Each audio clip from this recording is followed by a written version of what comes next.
Why hello everyone, this is HP the Lonesome Artist, and as you guessed by the title of this video, today I'll be ranking my original characters. So let me just give a quick rundown of the ranking system here.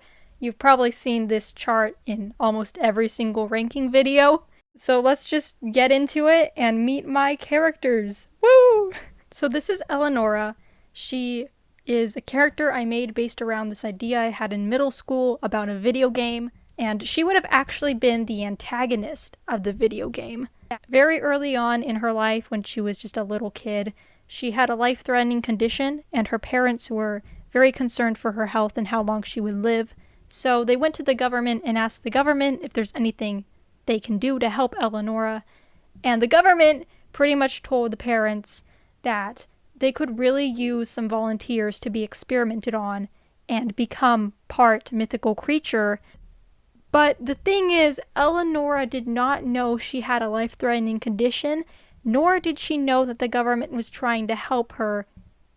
So she ended up getting a lot of childhood trauma from being experimented on in a laboratory, and her parents kind of abandoning her there, which is why she's an antagonist, because she wants to seek vengeance and kill everyone who kind of wronged her in the past in her mind. That's her backstory. Sorry, I know it's a lot of information to take in at once. But, yeah. Other facts about her is that she can stand on clouds, since she's a pixie. And she also has pet shadow puppies that she can summon with her shadow magic, and that would have been one of her attacks in the video game. I also put an image of the first time I drew her, which was 2018. And that's a little Eleonora right there.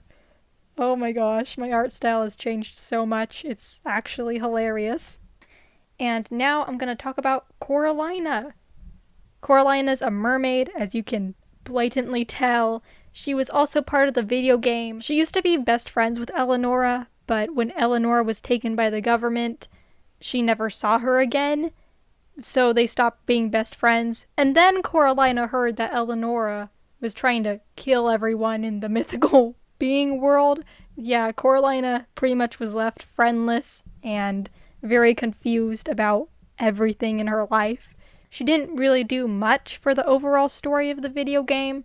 She was just going to meet the protagonist when the protagonist almost drowns, and she would save them and bring them to the Mermaid Kingdom and give them, like, more power-ups or something. I don't know. She was also created the same year as Eleonora, which was 2018, and she's probably lesbian. Let's be honest here. She's probably lesbian for Eleonora, but didn't know it, and now it's just awkward. So yeah, that's her. That's Coralina. And here's the protagonist of the video game. I forget her name so much that I don't even know her name. But I looked through my old sketchbooks, and apparently she's named Laura. So I guess she's Laura. I don't know. I'm still gonna call her the protagonist, though. She's the same age as Eleonora and Coralina, which is like a middle schooler, around 11 or 12. I really liked this one concept about her, though, where she has a halo, which is made out of northern lights. I just love that. I love that I'm a genius. I'm a genius for coming up with that idea, and I love it. Yes. I don't have much else to say about her, though, because the protagonist is just kind of like the character you control in the video game, so I didn't give her much of a personality. So now we'll move on to talking about the original characters I made more recently, rather than 2018. I think these were all made around 2020. So here's Xander. He's probably a sophomore in high school, around 15, and he turns into a zombie when he's feeling overwhelmed and stressed. There's actually a deep-rooted reason for why he turns into a zombie specifically, but I'm not going to give that away because I want to make either a cartoon show or a comic series about these characters, so I don't want to spoil anything about their internal conflicts that need to be resolved. He's been moving schools his whole life, His parents are divorced. He doesn't know anything about himself, pretty much. He's still figuring out who he is as a person. He's probably straight, but he might be ace, which, if you don't know, it's just people who don't feel sexual attraction. And that's Xander. Here's his older sister, Erica. She's female, around age 19, I think. She's way older than Xander, that's for sure. Other things about her, she turns into a banshee when she's feeling stressed or overwhelmed, and she might have dyslexia. I'm not sure though, but I'm kind of leaning towards her having dyslexia. So yeah, that's Erica. And here's Elaine. She is female, around the age of 16. She loves music a ton, can't go a day without listening to it. She takes dance classes. She has some sort of pet. I don't know if it's a bunny, a kitty, a guinea pig, but she has a pet because she seems like the type of person who would have a pet. And her character trait is that she turns into a ghost. And here is Jordan. He is actually a freshman in high school, so he's the youngest in the friend group. He's around the age of 14. He turns into a mummy. His favorite pastime is playing video games. And he's best friends with Elaine, and he might have allergies, I'm not sure. And he's aromantic. Yes, he is my aromantic boy. And he was born 2020 with the rest of his friends. Here's Danielle. They are non-binary, so they use they, them pronouns. Around the age of 16, and they love music just as much as Elaine. Specifically, I think they would listen to 21 Pilots and AJR. And yeah, they end up dating Elaine in the story. Danielle also has ADHD. And just like all the other characters, they turn into a quote-unquote monster when they get stressed. And that monster is being a skeleton. There's, once again, a very symbolic reason for why they turn into a skeleton, but that's up for you to kind of think about. I'm not going to spoil why, because I really, really, really want to make this a TV show or something. And the last character that I'll be showing to you guys today is Cassie. She's female, she's a sophomore in high school, like the rest of her friends, besides Jordan, and she turns into a vampire. She probably plays either violin or piano, although I'm unsure. She loves science and English. She has a pet dog, and she has her driver's license, which may or may not play a huge role in why she turns into a vampire. It has a lot to do with her backstory, which I am not going to spoil, no matter how much I want to talk about it. She thinks she's straight, but my girl ain't straight. She's not straight. She thinks she is, though. But yeah, she's bi. And she was born 2020. Alright, so now that you know all these characters, I'm gonna start ranking them. Let's start with Eleonora. I think she's gonna go in between B and C, because I like her character design. Her backstory is, I think, decently written, but the issue is that I don't know if her backstory justifies her being the villain of the video game. Like, I understand her motivations, but I don't think it justifies her being the kind of villain who wants to wipe out all of humanity.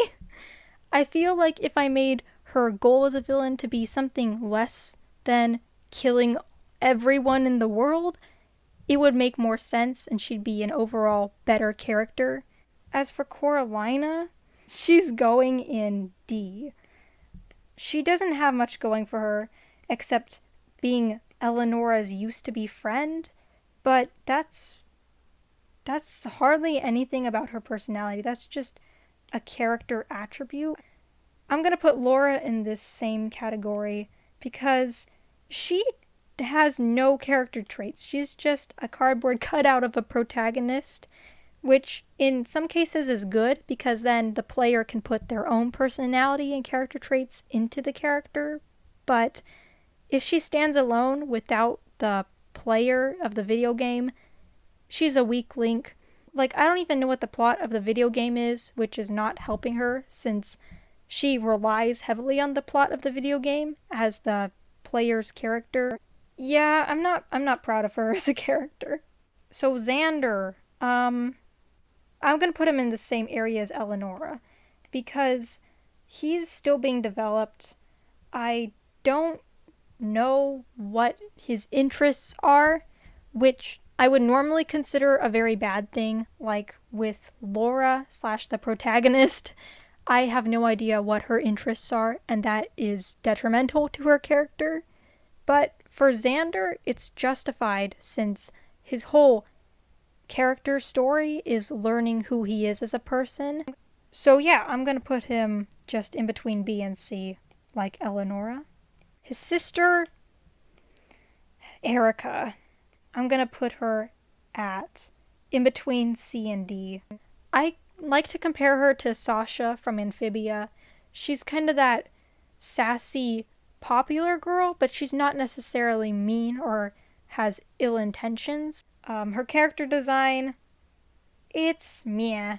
It doesn't really stand out to me. Elaine, I'm gonna put her as in between A and B, actually. I think that she is almost great. She's almost there. Because I know her character relationships between each of the characters. I know her personality. I even know who her parents are. And I think it's very good when you understand the motivations and the personality and a lot of things about your character. I think that's very, very good. She still has some ways to go.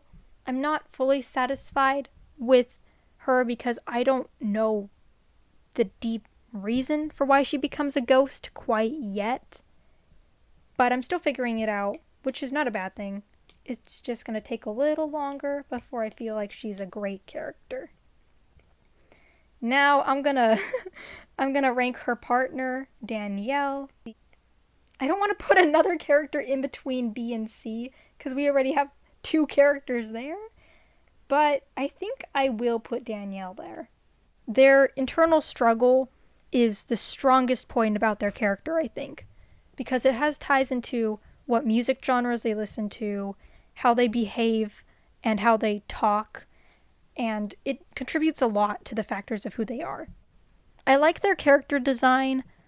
It's hard to explain. It's hard to articulate into words, but I don't feel confident in their character yet.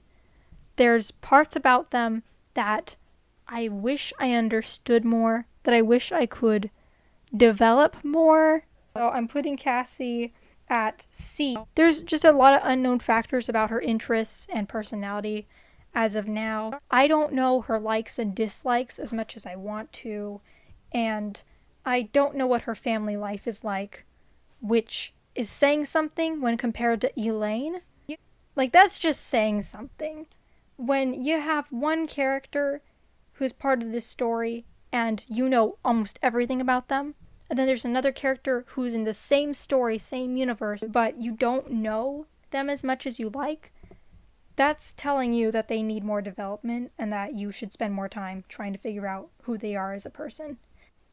Okay, I think the last person to be ranked is Jordan. Honestly, I'm gonna put him at You Could Be Great with Cassie. I have a sense of Jordan's family life and his life after school, but his character design I feel is a little lacking. I feel like I could do more with his outfits. I feel like I've given him the most basic outfits out of the whole group of characters thus far. Maybe minus Eleonora, because Eleonora also has very basic clothes design. This is my ranking. No one reached S tier or A tier. What is going on? I didn't realize I have such high expectations for my characters, but I guess I do. Thank you for watching this video. Hopefully it was entertaining. Hopefully you learned a little bit more about my characters. And I hope to see you again sometime soon.